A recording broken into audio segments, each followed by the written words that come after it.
Perkenalkan, nama saya Alvio Femas Prananta dengan NPM akhir 326. Kali ini saya akan menjelaskan tentang pengertian income statement. Income statement atau laba rugi adalah dokumen keuangan yang menggambarkan kinerja operasional suatu perusahaan melalui kerangka waktu tertentu. Laporan ini menjelaskan cara di mana pendapatan, pengeluaran, keuntungan, dan kerugian memuncak dalam laba bersih atau kerugian bersih.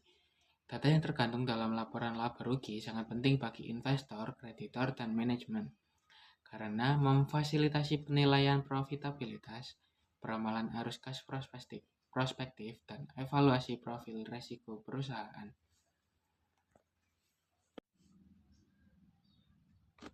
Kegunaan income statement. Yang pertama, mengevaluasi kinerja perusahaan pada periode sebelumnya. Yang kedua, membantu memprediksi kinerja dan arus kas di masa depan. Yang ketiga, menilai risiko ketidakpastian dalam pencapaian laba. Yang keempat, menjadi dasar dalam analisis investasi dan pembelian kredit. Laporan laba rugi juga memiliki kekurangan. Yang pertama, tidak semua elemen yang meningkatkan nilai perusahaan dapat diukur dan dilaporkan. Yang kedua, dipengaruhi oleh metode akuntansi yang digunakan, misalnya metode depresiasi. Yang ketiga, mengandung unsur estimasi dan pertimbangan manajemen. Yang keempat atau yang terakhir, berpotensi dipengaruhi praktik earnings management. Assalamualaikum warahmatullahi wabarakatuh. Nama saya Ricardo Pamungkas. NPM saya 2501300100340. Di sini saya mau menjelaskan tentang content of the income statement. Laporan laba rugi ataunya. Laporan laba rugi menyajikan pendapatan, beban, keuntungan, dan kerugian yang terjadi selama satu periode akuntansi. Laporan ini menggunakan transaction approach, yaitu metode yang berfokus pada aktivitas yang berkaitan dengan pendapatan selama periode berjalan. Hasil akhir dari laporan laba rugi adalah net income atau laba bersih. Pendapatan dalam laporan ini dapat diklasifikasikan berdasarkan pelanggan, produk, fungsi, atau operating dan non-operating, serta berdasarkan continuing atau kegiatan usaha yang masih berjalan dan discontinue operation atau kegiatan usaha yang diberhentikan. Lanjut. Oke, di sini ada elemen of the income statement. Elemen utama dalam laporan laba rugi adalah income dan expense. Income merupakan kenaikan aset atau penurunan liabilitas yang menyebabkan kenaikan ekuitas. Selain yang berasal dari kontribusi pemilik, income mencakup revenue yang berasal dari aktivitas utama perusahaan, seperti penjualan dan jasa, serta gain yang biasanya tidak berasal dari aktivitas utama. Seperti laba penjualan aset, expense merupakan penurunan aset atau kenaikan liabilitas yang menyebabkan penurunan ekuitas. Selain distribusi kepada pemilik,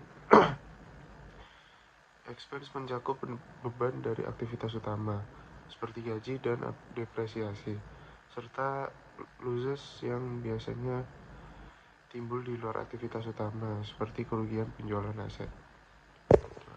Reporting various income item.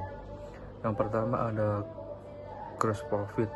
Gross profit atau laba kotor adalah selisih antara penjualan bersih net sales dengan harga pokok penjualan atau cost of goods sold atau HPP. Rumus gross profit sendiri sama dengan net sales dikurangi cost of goods sold.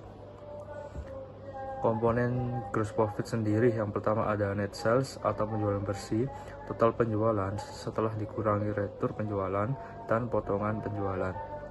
Dan yang kedua ada cost of goods atau HPP, biaya langsung untuk memproduksi atau memperoleh barang yang dijual, contohnya bahan baku, tenaga kerja langsung, dan biaya produksi.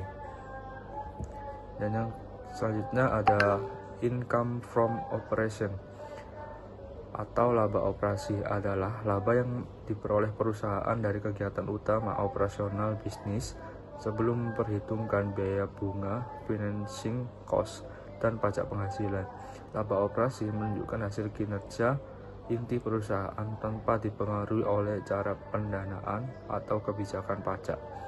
Rumusnya, income from operation sama dengan gross profit dikurangi operating expense ditambah other income atau expense. Komponen dari income operation sendiri, yang pertama ada gross profit atau laba kotor, selisih antara penjualan bersih dan HPP, dan yang kedua ada operating expense, beban operasional, beban penjualan selling expense, dan beban administrasi expense. Contohnya seperti gaji, sewa, iklan, dan listrik. Dan yang ketiga ada other income and expense, pendapatan atau beban lain yang masih terkait operasi.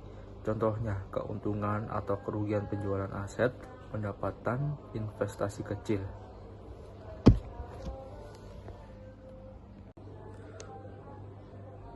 Dan yang ketiga ada income before income tax, adalah laba yang diperoleh perusahaan sebelum dikurangi pajak penghasilan, tetapi setelah memperhitungkan seluruh pendapatan dan beban termasuk biaya bunga atau financing cost. Rumusnya adalah income before income tax sama dengan income from operation dikurangi financing cost.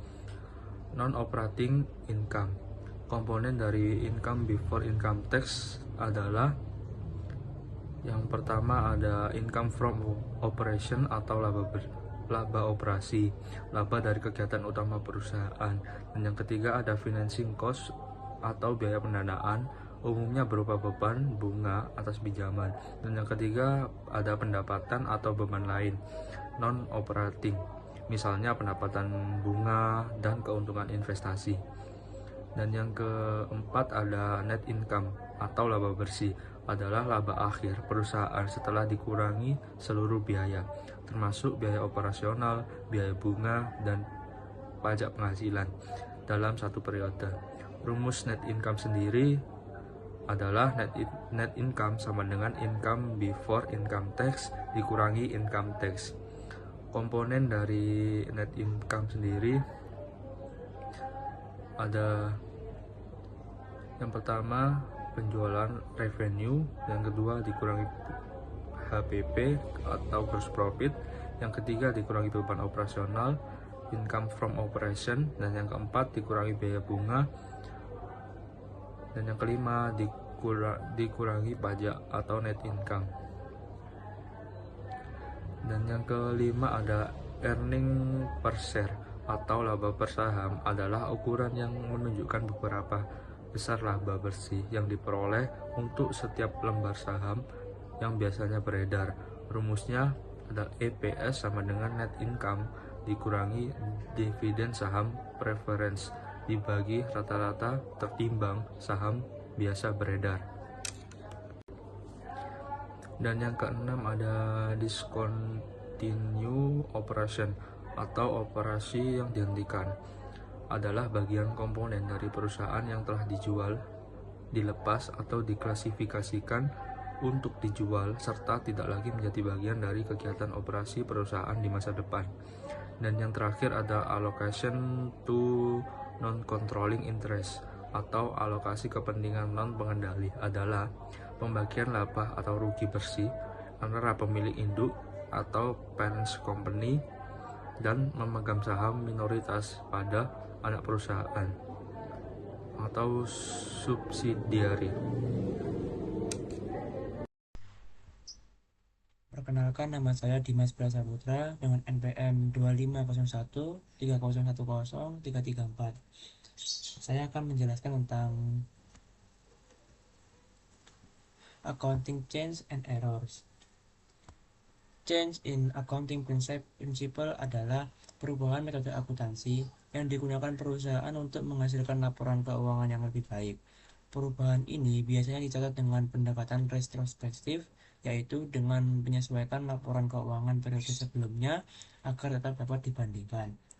Lalu, change in accounting estimates adalah perubahan tafsiran akuntansi akibat informasi baru.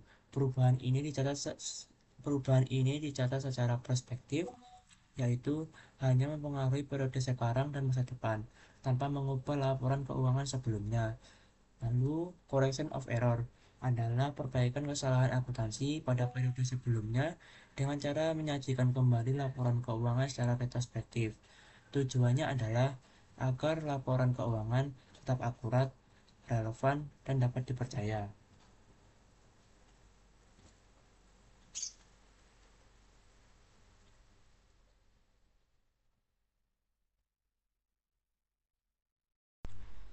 Selanjutnya ada Relate Equity Statement. Yang pertama ada Retained-in Statement adalah laporan yang menjelaskan perubahan laba ditahan dari awal hingga akhir periode yang dipengaruhi oleh laba bersih dari dan dividen. Laporan ini penting untuk melihat bagaimana perusahaan mengelola keuntungan yang diperoleh. Selanjutnya ada Comprehensive Income Statement. Laporan laba rugi komprehensif adalah laporan keuangan yang menyajikan seluruh perubahan ekuitas selama periode tertentu yang bukan berasal dari transaksi dengan pemilik. Lalu ada Statement of Change in Equity. Laporan perubahan ekuitas adalah laporan keuangan yang menyajikan perubahan dalam ekuitas atau modal perusahaan dalam satu periode akuntansi.